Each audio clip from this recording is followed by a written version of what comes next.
काल ने ये कहा था कि कलयुग में इनको ऐसा कर दूंगा, ये भक्ति के योग नहीं रहेंगे, शराबी, कवाबी, स्वार्थी, निर्लज, ऐसी पिक्चरें बना दी। देखते आप देख लो पश्चिमी देशों में नग्न नाच हो रहा है, सरेआम जो घूम रहे हैं जैसे पशु घूमया करे नंगे, कोई कुर्ते के छोटे छोटे कपड़े पहनकर बहन बेटियां भी सरेआम ऐसे घूम रही है। तो ऐसी निर्लज्जता कर दे। अब ये हमारे समाज में भी घर करने लगी। पहले ओठों पर लिपस्टिक, ये नाखून पॉलिश और उस तरह के लटक मटक, ये पाउडर चटक मटक, ये कोई बहन बेटी हमने करती नहीं देखी। ऐसी वो वैसाएं किया करती थी, उनको घटिया औरतें माना करते थे। और आज देख लो, जब कोई भी पीछे नहीं रही बहन बेटियां, इसी बूंदी पॉलिश लाऊंगी, पूरे नौ न लाल कर लेंगी, मुंह ऐसा बूंदा लाल, देखते बूंदा शक्ल भी ना अच्छी लगे। तो इस तरह की ड्रामाबाजी इस काल ने करवा दी, हमें निर्लज बना दिया। और सरेआम डांस करती हैं ब्याह शादी में, बेटियां नाचे, उड़े बाप नाचे, उड़े बेटी नाचे, उड़े माँ नाचे। अरे थारा गजब, इधर वैसा ही नाचा करती थी कि तो बंद कोठों में, आज सरेआम नचा दिए काल ने हमारे को। हम निर्लज हो गए। अब इस समाज को देखो, कल बताया था आपको कि इस शिक्षा का अवगुण गणा है, लाभ एक है। और ये लाभ सब अवगुणों को सेट कर देगा।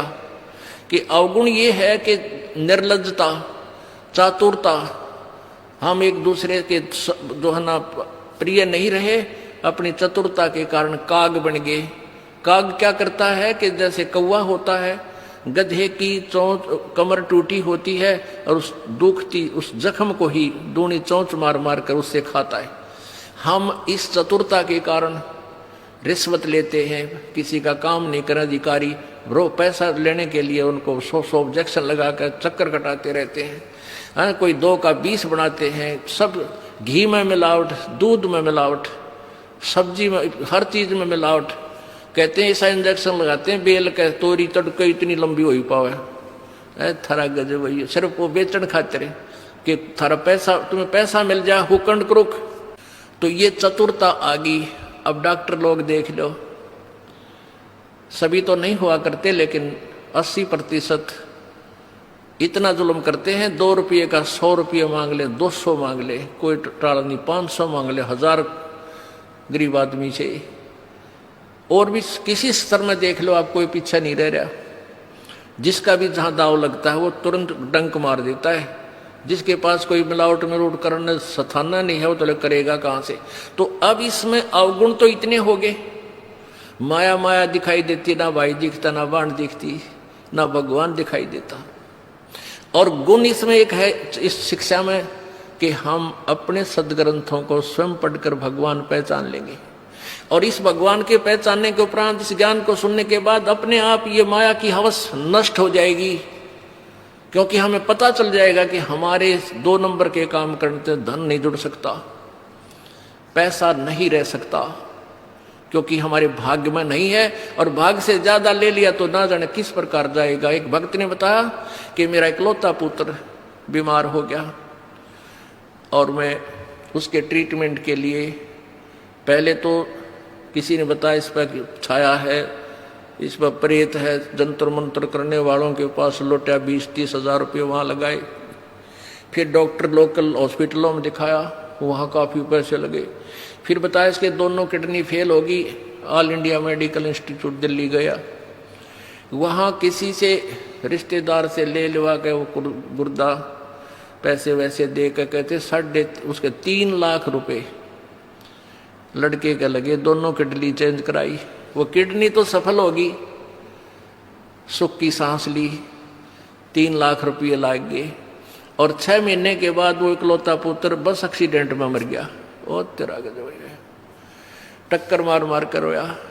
उसने जब ये ज्ञान सुना कि जो तुम 2 नंबर से पैसा इकट्ठा करना चाहते हो तुम्हारे भाग्य में नहीं है, अगर ऐसा इकट्ठा कर भी लोगे तो अगर 2 लाख कर लिया तो 3 लाख रुपए तुम्हारे ना जाने किस कारण से और कहां से निकल जाएंगे। और वो पाप रह जाएंगे जो के तो, जो आपने फिर भोगने पड़ेंगे। वो पाप यूं के यूं रह जाएंगे, पैसा नहीं रहेगा जो तुम्हारे भाग्य में नहीं था, तुमने धक्के से कहीं से इकट्ठा भी कर लिया था। तो उसने फिर अपनी कथा बताई कि जैसे ऐसे मैं बहुत जुल्मी आदमी था। अब आपके ज्ञान से आंखें खुल गई। एक 2 रुपये की रील आया करती 20-30 साल पहले, 35 साल पहले। ये कैसेट होती है टेप की, ये टेप चले थे उस टाइम, और उस पर दूसरी कंपनी जो अच्छी बिकती थी उसकी मोहर लगा देते थे और 2 रुपये के रिफल थोक के वाला आता था तोल के बाद है, और 35 रुपये की बेचा करता हुआ कैसेट। किसी और कोई खराब हो जाती धमका देता था, भाग जा, ओरिजिनल दे रखी थी बनता है। तो आज मेरे साथ ठीक बनी और थोड़ी सजा है मुझको, आपके ज्ञान से पता लग गया मेरे जैसे दुष्ट को तो और सजा चाहिए थी। तो पुण्यात्माओं, इस ज्ञान से इस माया की हवस को तो खत्म कर देंगे, ये निर्लज्जता भी खत्म हो जाएगी। हमारी बहन बेटियों देख लो यहाँ पर किस प्रकार आती हैं, एक देवी आया करती हैं ऐसे, ना कोई फंड करती, अपना सीधे साधे कपड़े पहन कर जो एक आम सभ्य समाज में होना चाहिए ऐसा इनका व्यवहार हो गया है। और जाके देख लो कितने शहरा में कार्टून बने अंडे हैं लड़कियां। तो पुण्यात्मा इसको सेट कर देंगे, लेकिन ज्ञान इस शिक्षा की आवश्यकता इसलिए थी कि हम अपने सदग्रंथों को समझकर उस भगवान को पहचान लेंगे, ये अति आवश्यक था।